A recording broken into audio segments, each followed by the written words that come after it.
مزید توفیقات میں مزید اضافہ فرمائے، کیونکہ یہ سب باپ کا خون اور ماں کے شیر کا اثر ہے۔ مفتی کے عقیدے میں کوئی جوش نہیں ہے، مفتی کے عقیدے میں کوئی جوش نہیں ہے، ایمان بچانے کا اسے ہوش نہیں ہے۔ آ دیکھ لے بیشم کی زباں کاٹنے والے، بچہ بھی میری قوم کا خاموش نہیں۔ سلوات پڑھیں محمد وعلیہ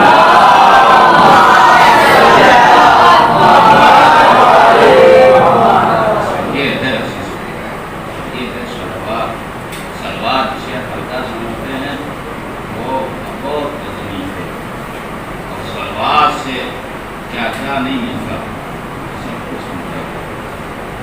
یہ جو ہم اور آپ شہد کھاتے ہیں، کیسے بنتا ہے شہد؟ آپ پھولوں کا رس مکھیاں نکال کے لاتے ہیں، تو سارے پھول تو میٹھے ہوتے نہیں۔ ایک شہد کی مکھی نے دعوت دی نبی خدا کو، آئیے میں نے شہد اکٹھا کیا، میں چاہتی ہوں کہ آپ دعوت قبول کریں۔ رسول اسلام نے قبول مولا کائنات کو بھیجا، وہ شہد لے کے آئی اور رسول نے شہد تناول فرمایا۔ پھر اس مکھی سے پوچھا کہ بتا شہد تو بہت شیریں ہے، آخر اس میں اتنی مٹھاس کیوں آتی ہے؟ کہا یا رسول اللہ ہم پھولوں سے رس چوستے ہیں۔ رسول نے کہا کہ ہر پھول تو میٹھا ہوتا نہیں، ہر پھول کا ذائقہ ایک ہوتا نہیں۔ مکھی نے کہا یا رسول اللہ جب ہم پھولوں کا رس چوستے ہیں تو ہم اس سے پہلے آپ پر درود بھیجتے ہیں۔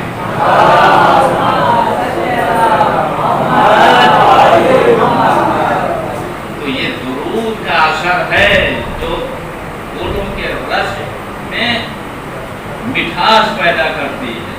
اب سمجھ میں آیا کہ شافعی نے کیوں کہا تھا کہ اے اہل بیت کے پیغمبر آپ کی فضیلت کے لیے بس اتنا کافی ہے کہ اللہ نے آپ پر نماز میں درود کو واجب کیا ہے۔ تو جو صلوات رسوں کی تاثیر بدل سکتی ہے وہی صلوات عبادت کی روح پیدا کر سکتی ہے۔ صلوات عبادت کا جز نہیں ہے، صلوات عبادت کی روح ہے۔ صلوات ہے کیا؟ کا ولایت علی ابن ابی طالب۔ اب ہم سے نہ کہا جائے تشہود میں پڑھ دو، صلوات پڑھے محمد والے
اکثریت نے کہا نہیں، تھوڑے سے لوگوں نے قبول کیا۔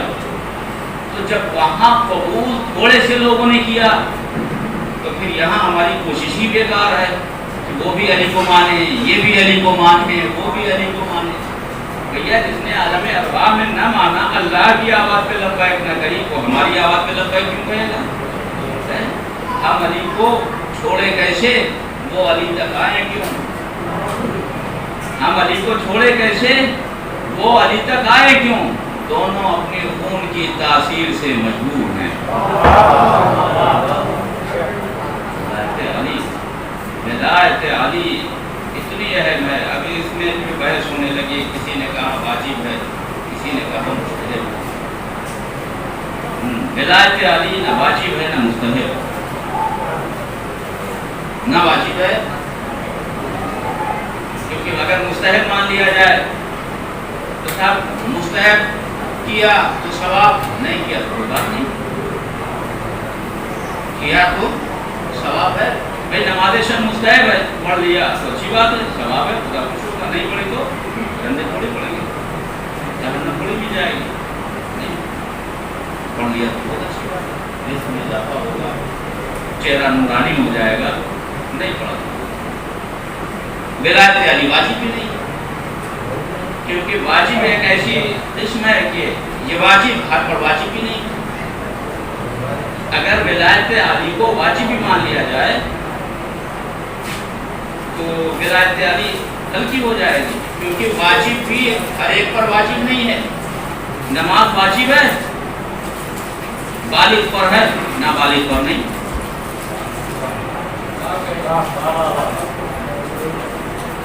نماز واجب ہے، پاگل پر نہیں. روزہ واجب ہے، بیمار پہ نہیں. حج واجب ہے، غریب پہ نہیں. زکات واجب ہے، فقیر پہ نہیں. لیکن ولایت علی، اور اگر واجب مان لیا جائے تو بھی اس میں تخفیف ہو جاتی ہے.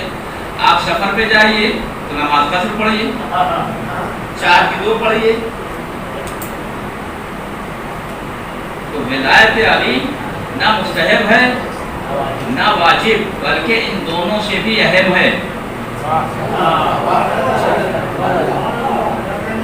واجب مستحب میں کرو تو ٹھیک، نہ کرو تو کوئی بات نہیں. واجب میں سن کی قید، عقل کی قید، عمر کی قید. لیکن ولایت علی میں کوئی شرط نہیں، بوڑھے پر بھی واجب، جوان پر بھی واجب، بچے پر بھی واجب. اس میں بس ایک شرط ہے، خون کی طہارت کی شرط ہے. ولایت علی کے لیے خون کی طہارت کی شرط ہے. نہ حدیث واجب، یہ ہماری جان ہے، یہ ہمارا ایمان ہے، یہ ہماری پہچان ہے. ہم سب کچھ چھوڑ دیں گے، اپنی جسم سے جان چھوڑ دیں گے، لیکن ولایت علی کو نہیں چھوڑیں گے. کیونکہ ولایت علی کا دوسرا نام ہے کربلا. ولایت علی کا دوسرا نام ہے. آپ کسی کے بھائی کو مار دیجئے اور پھر معافی مانگنے جائیے. آپ کسی کے بیٹے کو مار دیجئے پھر معافی مانگنے جائیے، معاف کرے گا. جس کا بیٹا چلا جائے وہ دشمن کو معاف کرے گا، جس کا بھائی مار ڈالا جائے وہ دشمن کو معاف کرے گا. لیکن کربلا میں ہوا کیا؟ حسین کے بھانجے بھی شہید ہوئے، حسین کے دوست بھی شہید ہوئے، حسین کا بھائی بھی مارا گیا، حسین کا بیٹا بھی مارا گیا. پھر بھی حسین سب کچھ لٹانے کے بعد چاہ رہے ہیں کہ میرے نانا کی امت اصلاح ہو جائے. کیوں مجھے مارنا چاہتے ہو؟ کیا میں نے شریعت محمدی میں تبدیلی کی ہے؟ حلال کو حرام، حرام کو حلال کیا؟ دیکھو میرے قلب سے بات ہے. اور اپنے آپ کو گناہ میں ملوث نہ کرو، اپنے ہاتھوں کو میرے خون سے نہ رنگو. لیکن جب جواب ملا، حسین نے پوچھا کیوں قتل کرنا چاہتے ہو؟ جواب کیا ملا؟ تو ذل ابی، آپ کو آپ کے بابا کے بغض میں قتل کرنا چاہتے. جب یہ سنا امام نے تو کہا کہ اب تم سے جہاد واجب ہے، کیونکہ تم نے ولی خدا کا انکار کر دیا. یہ ہے ولایت. دوسرا نام ہے کربلا جو ہوئی ولایت علی. سب کچھ لٹا دیا، بچ گیا رسول کا دین، بچ گئی شریعت، لیکن گزر گیا فاطمہ کا گھر. آج یہ شب ہمیں فرصہ دینا ہے امام عصر کو.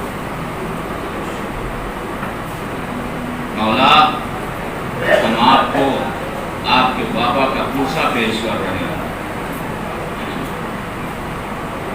اتنے سارے لوگ آئے ہیں پرسے میں امام کو پرسہ دینے کے لیے. امام نے یہ مجمع دیکھا ہوگا تو کربلا کا منظر یاد کیا ہوگا.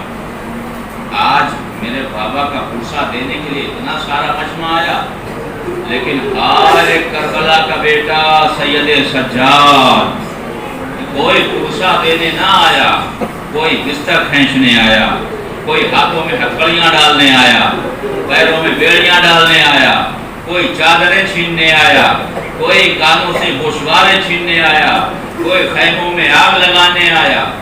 اللہ اکبر، یہ پرسہ ہے. مولا ہمارا پرسہ قبول کیجیے. بے کسی اور بے بسی میں ہمارا 11واں امام اس دنیا سے رخصت ہوا، زہر سے شہید کیا گیا.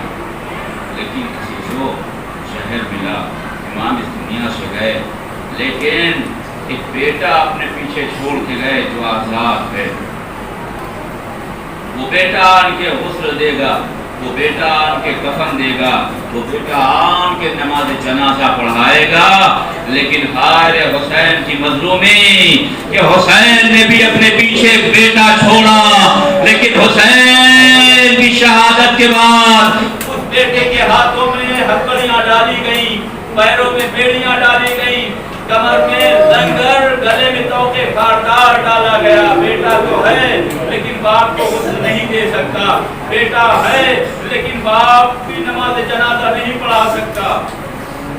جزاکم اللہ خیر الجزا. 11واں امام ہمارا اس دنیا سے رخصت ہوا، لیکن یہ ایام بھی آخری چل رہے ہیں. بس کل ہمارے پاس کل کا دن ہے. اب یا حسین کہیں، پھر اس کے بعد یہ فرش عزا کی رونق، یہ عزا خانوں کی رونق، یہ واہ حسینہ کی صدائیں، یہ شور گریا، یہ رونے کی آوازیں کم ہو جائیں گی. الوداع کہہ دیجئے حسین کی اس دکھیا ماں کو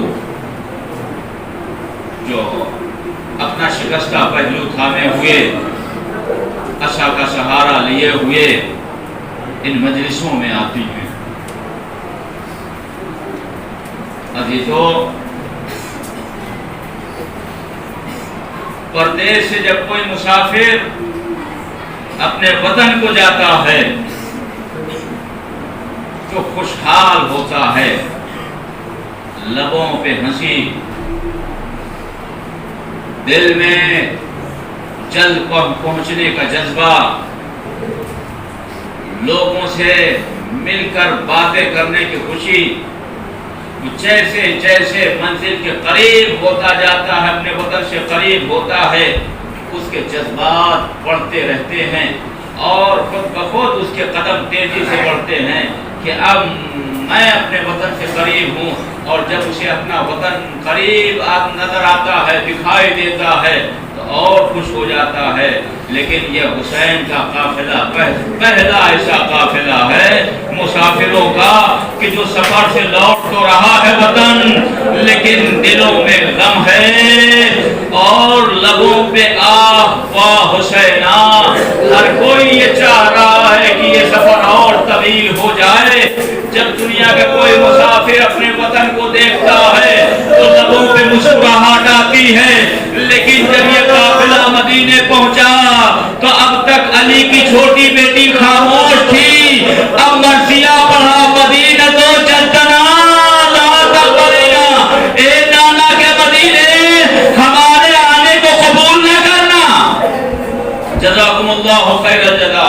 شہزادی ام کلثوم کے لب کھلے اور یوں مرثیہ پڑھا، اے نانا کے مدینے ہمارے آنے کو قبول نہ کرنا، کیونکہ جب ہم گئے تھے تو ہماری گودیاں آباد تھیں، اب جب ہم لوٹے ہیں تو ہماری گودیاں خالی ہو چکی ہیں. جزاکم اللہ خیر الجزا. خدا آپ کو کوئی غم نہ دے سوائے غم مظلوم کربلا. کربلا کے. لیجیے احباب اعزاز، یہ قافلہ اہل حرم کا بیرون مدینہ ٹھہرا. بشیر ابن جزلم مدینے میں آیا اور اس نے منادی دی، اے مدینے والو، مدینہ رہنے کے قابل نہیں رہا. حسین کربلا میں قتل کر دیے گئے، حسین کربلا میں مارے گئے. یہ صدا دیتا ہوا بشیر محلہ بنی ہاشم میں پہنچا، اور جیسے ہی بشیر نے یہ صدا دی تو ایک دروازہ کھلا اور ایک دراز قد بی بی عصا کا سہارا لیے ہوئے گھر سے باہر نکلی اور کہا، بشیر یہ کیسی سنانی سنا رہا ہے، یہ کیسی خبر دے رہا ہے، اے مدینے والو، مدینہ رہنے کے قابل نہیں رہا. اس نے کہا، بی بی یہ خبر صحیح ہے.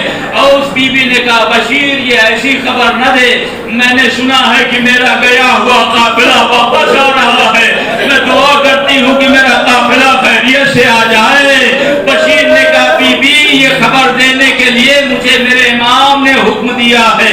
ایک مرتبہ اس بی بی نے طلب کے کہا، بشیر امام تو ایک ہی ہے، حسین ابن علی، یہ تمہارا امام کون؟ کہا، بی بی حسین کربلا میں مارے گئے، اب ہمارے امام علی ابن الحسین ہیں. قافلہ بیرون مدینہ ٹھہرا ہوا ہے. لیجیے ام البنین ایک بچے کو لے کے اور ایک شہزادی کو لے کے مدینے کے شہر سے باہر نکلی اور مدینے کے شہر سے اس طرف پڑھی جہاں قافلہ اہل حرم کا ٹھہرا ہوا تھا. ابھی کچھ دور پڑھی تھی، قافلے کے قریب ہوئی تو کیا دیکھا کہ ایک ضعیف و ناتماش سر راہ بیٹھا ہوا ہے. ام البنین نے کنیزوں کو بلایا اور کہا، اے کنیز جا کے اس ضعیف سے کہو کہ ذرا کنارے بیٹھ جائے، ادھر سے حسین کی بیٹی گزرے گی. کنیز جلدی جلدی گئی اور اس ضعیف سے کہا کہ ضعیف تو کنارے بیٹھ جا، ادھر سے حسین کی بیٹی گزرے گی. اس ضعیف نے کہا، بی بی آپ اپنی شہزادی کو لے کے گزر جائیے، میں اپنا پردہ خود کر لوں گا. کنیز واپس آئی. ام البنین سے کہا، بی بی وہ ضعیف کہہ رہا میں اپنا پردہ خود کر لوں گا. ام البنین نے غضبناک ہو کے کہا، جا کے اس ضعیف سے کہے ایسا نہیں ہو سکتا، تو کنارے بیٹھ جا، شہزادی ادھر سے گزرے گی.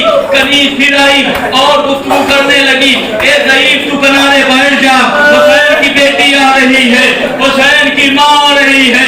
ادھر یہ قافلہ دادی اور پوتی کا قریب ہوا.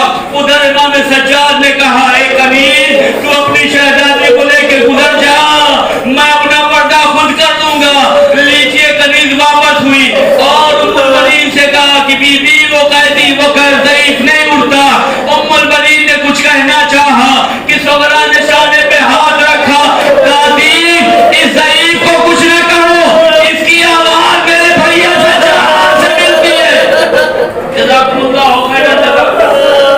دادی اس کا کچھ نہ کہو، اس کی آواز میرے بھیا سجاد سے ملتی ہے. ارباب اعزاز یہ فقرہ سجاد نے سنے، کربلا کا رکیہ، اے بھیا اکبر، سینے پہ لینے کی علی کھانا آسان، اے بھیا بدل کا سامنا کرنا مشکل. جزاکم اللہ خیرا جزا.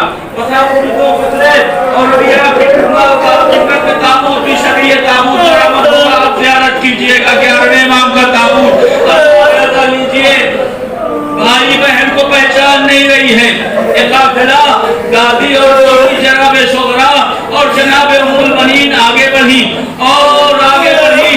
دستور یہ ہے کہ جب پردیس سے مسافر پریشان حال مصیبت کا مارا ہوا کسی اپنے کو دیکھتا ہے تو دوڑ کے اس سے ملنے کی کوشش کرتا ہے تاکہ اس کے گلے لگ جائیں اور اپنی مصیبتیں بیان کریں. جیسے ہی جناب زینب نے ام البنین کو آتے دیکھا، علی کی بیٹی یا علی کہہ کے اٹھی اور ام البنین کی جانب دوڑی. ام البنین کے قریب پہنچی، اماں کہہ کے گلے سے لگانا چاہا کہ ام البنین نے ہاتھ رکھ دیا، بی بی ابھی ٹھہرو، بی بی ابھی رک جاؤ، بی بی آپ نہیں بیٹھو، آپ بھی سفر سے آئی ہو، میں آپ سے وعدہ کرتی ہوں کہ آپ سے مل کے جاؤں گی، لیکن آپ سے پہلے میں علی کی بیٹی سے ملوں گی. زینب نے سر پیٹ لیا، اے اللہ پہچانو میں زینب.